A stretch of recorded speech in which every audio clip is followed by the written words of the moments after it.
What if I told you the entire Bible is actually one story, and most people completely miss it? Not because it's confusing, but because no one ever showed them how it all fits together.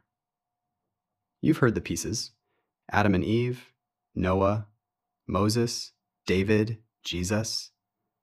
But disconnected, they feel like separate stories. Together, they tell one story.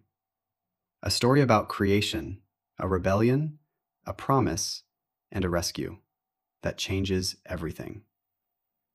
In the next 10 minutes, you're going to see the entire Bible, from beginning to end, as one unified story. And once you see it, you can't unsee it. Let's begin. The story begins not with the universe, but with God. Before time, before space, before anything, God is. And then he speaks. Light appears, oceans form, stars ignite, life begins. And then he creates something different: humanity, made in his image, given purpose, given each other. This is the world as it was meant to be.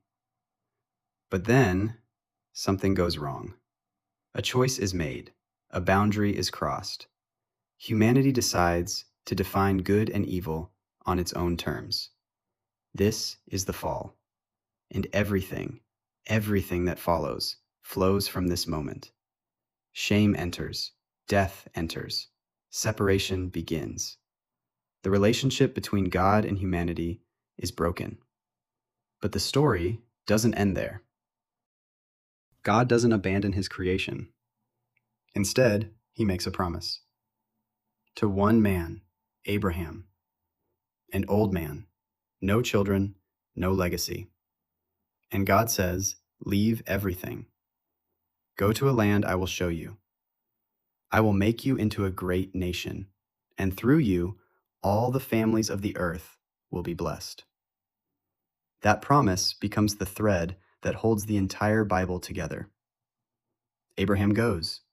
A son is born, Isaac, then Jacob, then 12 sons. A nation begins. But it doesn't stay free. They become slaves, 400 years in Egypt. And then God shows up again. Through Moses, let my people go. Plagues, a divided sea, a people walking through on dry ground. A rescue, but not the final one. They reach the promised land. They want a king.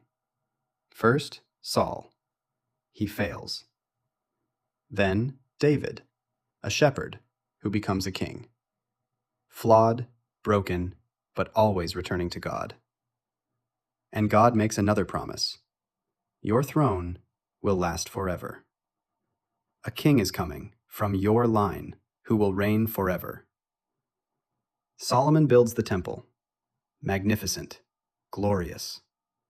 And then it all falls apart. The kingdom divides, enemies rise, the people are conquered, the temple destroyed. Exile. It looks like the story is over, but it isn't. In the darkness, voices rise. The prophets, Isaiah, Jeremiah, Ezekiel, they speak hope into despair.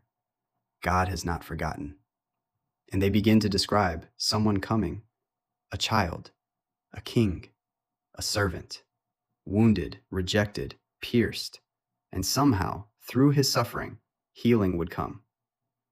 700 years pass, and then silence. No prophets, no messages, just silence. And then everything changes. In a small town, Bethlehem, a child is born. Not in power, not in glory, but in obscurity. His name is Jesus, and everything about him breaks expectations. They expected a king. He comes as a servant. They expected power. He brings mercy. He touches the unclean. He welcomes the rejected. He forgives the guilty. And then he says things no one had ever said before. I am the way, the truth, and the life. Before Abraham was, I am. And people begin to realize this is not just a teacher. This is the one the prophets spoke about. But not everyone accepts him. He is betrayed, arrested, beaten, and crucified. A cross outside Jerusalem. The sky goes dark, the earth shakes, and it looks like evil has won. But it didn't. 3 days later, the tomb is empty. Death is defeated. Sin is broken. The promise is fulfilled. And whether you realize it or not, this moment changes your story too. Jesus rises and then ascends. But he leaves a promise. I will return. The Spirit comes, everything changes. Fearful people become bold. Thousands believe. The message spreads across nations, across the world. Even enemies become messengers. And despite persecution, prison, death, the story continues. Because they know this isn't the end.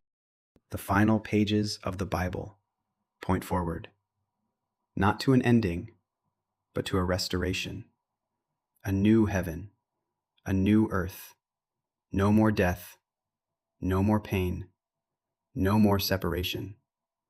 God with his people. And the final prayer is simple. Come, Lord Jesus. That is the Bible. One story, from beginning to end. And if you've never seen it like this before, subscribe, because next, we're going deeper, much deeper.